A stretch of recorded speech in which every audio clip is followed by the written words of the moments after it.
अस्सलाम वालेकुम। क्या हाल है आप सबका। आज मैं आप लोगों के लिए शाही टुकड़ा की रेसिपी लेकर आई हूँ।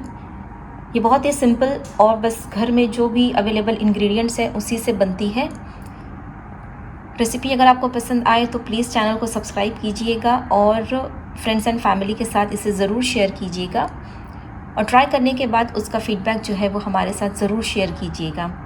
तो चलते हैं रेसिपी की तरफ। यहाँ पर सबसे पहले मैंने एक पैन में 1 लीटर दूध लिया है। पहले इस दूध को हम पहले बॉईल करेंगे, फिर उसके बाद उसे पकने के लिए रखेंगे। अभी दूध को मैंने यहाँ पर बॉईल होने के लिए रख दिया है। इसे हम बॉईल होने देते हैं, लेकिन बीच बीच में जो है हम इसे स्टर भी करेंगे ताकि दूध जो है वो लगने ना पाए। फिर उसके बाद जो है हम आगे का प्रोसेस आपको बताते हैं। मीनवाइल हम जो दूसरी प्रिपरेशंस है शाही टुकड़े के लिए वो हम करते हैं। यहाँ पर मैंने काजू, बादाम और पिस्ता इन सभी चीज़ों को जो है वो इसे रफली क्रश कर दिया है। आप चाहे तो इसे बारीक बारीक जो है वो कट भी कर सकते हैं, बट मैंने इसे क्रश कर लिया है। सो जो आपको सही समझे और आपको फिजिबल हो आप वो कर सकते हो।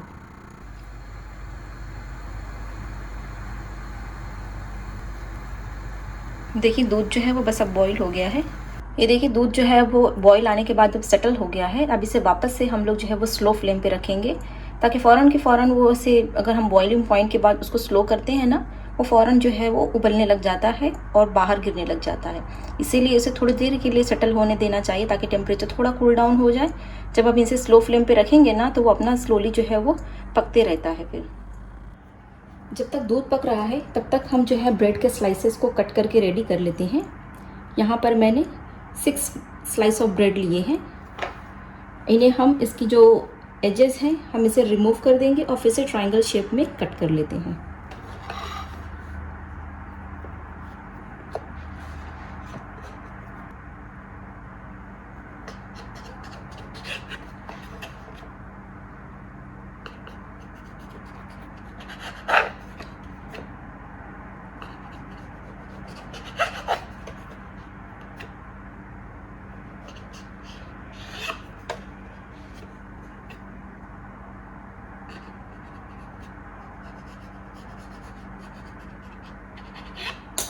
ये देखिए इस तरीके से इस शेप में हम इसे सभी स्लाइसेस को रेडी कर लेते हैं। सारे स्लाइसेस जो है वो मैंने कट कर लिए हैं। अब इन बिटवीन जो है वो बीच बीच में मैं मिल्क को भी चेक कर रही हूँ और उसे स्टर भी कर रही हूँ ताकि जो दूध है वो नीचे लगने ना पाए, अदरवाइज़ सारा जो टेस्ट है वो ख़राब हो जाएगा और सारी मेहनत हमारी बेकार हो जाएगी। सो दूसरे कामों के साथ साथ आपने उसे भी कंटिन्यूसली स्टर करते रहना है। ओके, सबसे पहले हमने एक फ्राई पैन रख दिया है। मैं इन स्लाइसेस को पहले जो है वो सिर्फ इसे टोस्ट करूँगी हल्का सा विदाउट एनी घी, ताकि थोड़ा सा उसमें कलर आ जाए। फिर उसके बाद मैं जो है वो देसी घी यूज़ करके उसे जो है वो हल्का सा शैलो फ्राई करूँगी। मैं इसे डीप फ्राई नहीं करूँगी। डीप फ्राई करने से बहुत ज़्यादा जो है वो घी एब्जॉर्ब कर लेता है, जो कि हेल्थ के लिए बिल्कुल भी अच्छा नहीं है। सो बहुत ज़्यादा घी ना यूज़ करते हुए हमें सिर्फ उसका फ्लेवर लाना है, तो हम इसको फिर शैलो फ्राई करेंगे। तो सबसे पहले हम इसे स्लाइसेस को थोड़ा थोड़ा टोस्ट कर लेते। ये देखिए हमने सारे स्लाइसेस को इस तरीके से टोस्ट कर लिया है, थोड़ा थोड़ा, बहुत ज़्यादा नहीं। अब इसको हम शैलो फ्राई करेंगे देसी घी में, लेकिन वो करने से पहले जो दूध हमने जो रखा हुआ है पकने के लिए, हम उसकी तरफ आते हैं। क्योंकि दूध पके हुए भी 10-15 मिनट हो चुके हैं, तो काफ़ी हद तक जो है वो थिकनेस उसके अंदर आ गई है। तो अब जो चीज़ें उसके अंदर डलनी है पहले हम उससे डालते हैं। अभी ये जो काजू बादाम हमने कट करके रखा था ना, वो हम जो है इस दूध में डाल देंगे और साथ ही इसमें मैं डालूँगी ये स्वीटेंड कंडेंस्ड मिल्क। आप चाहें तो चीनी यूज़ कर लें, अगर आपके पास ये है तो आप ये भी यूज़ कर सकते हैं। इससे जो टेक्सचर होता है ना मिल्क का, वो काफ़ी क्रीमी बनता है। प्लस और स्वीटनेस जो है वो आप अपने हिसाब से एडजस्ट कर लीजिए कि आपको कितना मीठा चाहिए। कम खाते हैं तो कम डालिए, ज़्यादा खाते हैं तो ज़्यादा डालिए। तो ठीक है, चलो ये सारी चीज़ें पहले डालते हैं।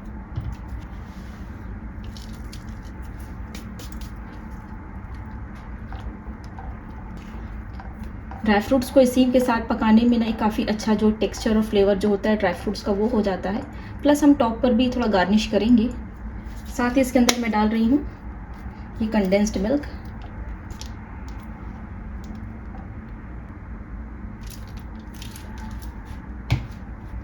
इसे अच्छे से मिक्स कर लेंगे। ये सारी चीज़ें डालने के बाद वापस से इसे कम से कम 10 मिनट्स के लिए धीमी धीमी आंच पर जो है उसे पकने देते हैं। तो दूध जो गाढ़ा हो जाता है ना, तो उसी से जो है उसका फ्लेवर और बढ़ जाता है, वरना पतला पतला दूध तो फिर वो अजीब सा सिर्फ वो वाटरी लगता है। ठीक है, इसे अब छोड़ देते हैं पकने के लिए और अब आते हैं हम लोग अपने ब्रेड्स की तरफ। ब्रेड्स को शैलो फ्राई करने के लिए मैं यूज़ कर रही हूँ ये अमूल का घी। आपके पास जो भी देसी घी हो आप वो यूज़ कर सकते हैं।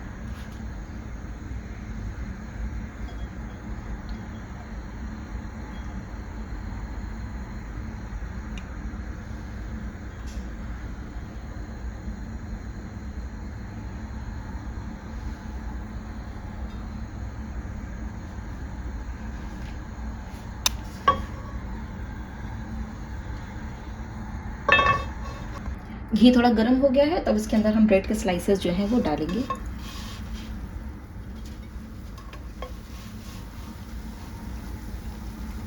और इसे स्लो फ्लेम पर ही थोड़ा सा फ्राई करेंगे। तेज़ आंच पे करेंगे ना तो वो फ़ौरन से ब्लैक हो जाएगा। हमें ब्लैक कलर नहीं चाहिए, हमें थोड़ा सा ब्राउन कलर इसका चाहिए, तो हम इसे धीमे धीमे करेंगे। 2-3 मिनट हो चुका है, तो अब इसकी साइड हम चेंज करके देखते हैं। ये देखिए इस तरीके से कैसे क्रिस्पी लग रहा होगा आपको। घी आपको थोड़ा कम लगे तो आप इसे वापस से उसके ऊपर थोड़ा सा अप्लाई करके टोस्ट कर सकते हैं। मैं बस थोड़ा सा घी और डालूंगी ताकि जो मैंने साइड्स चेंज की है ना उसके ऊपर भी घी चला जाए।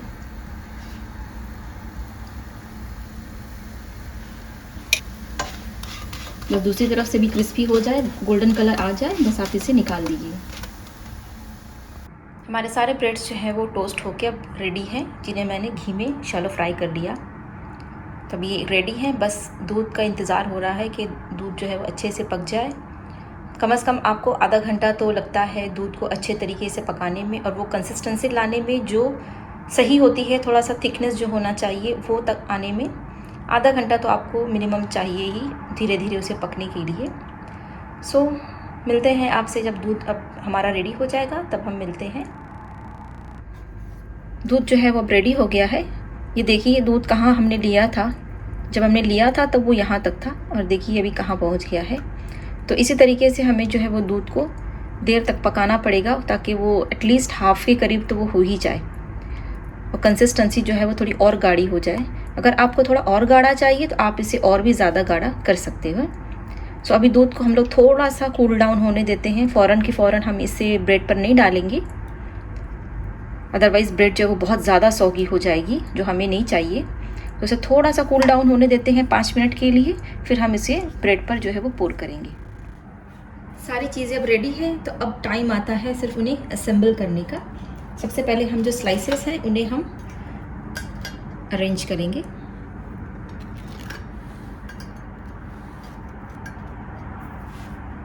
अब इस पर जो मिल्क हमने रेडी किया है वो हम पोर कर देंगे। अच्छी क्वांटिटी में डालना है, भले आपको ये लग रहा होगा कि ये ज़्यादा हो रहा है, लेकिन ये ब्रेड जो है वो सारा कुछ जो है वो सोक कर देगा।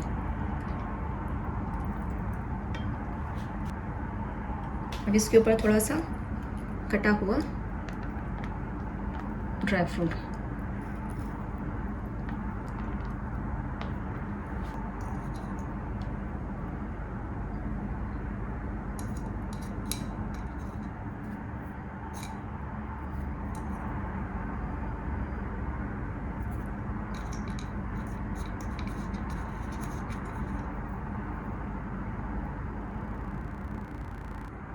सो तैयार है हमारे शाही टुकड़े।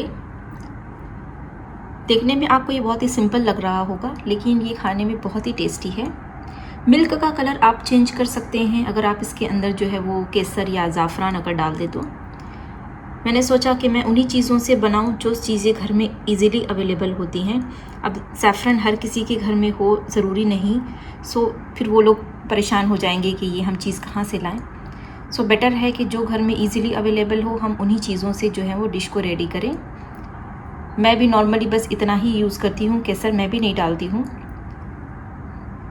हमें भी बहुत ज़्यादा मीठा या बहुत ज़्यादा जो थिक मिल्क होता है वो हमें नहीं पसंद आता। मेरे घर में इसी तरीके की कंसिस्टेंसी का जो है वो शाही टुकड़ा पसंद किया जाता है, तो इसीलिए मैं इस मेथड से बना रही हूँ। अगर आपके घर में और भी थिक कंसिस्टेंसी अगर लोग पसंद करते हैं तो आप जो है वो मिल्क को और ज़्यादा थिक कर लीजिए और चीनी जो है वो अपने टेस्ट के अकॉर्डिंग जो है वो एडजस्ट कर लीजिए। रेसिपी ज़रूर ट्राई कीजिएगा और आपको कैसी लगी उसका फीडबैक जो है हमें ज़रूर दीजिएगा कमेंट सेक्शन में, और प्लीज़ चैनल को ज़रूर सब्सक्राइब कीजिएगा। मिलते हैं आपसे अपनी अगली वीडियो में, तब तक के लिए अल्लाह हाफ़िज़।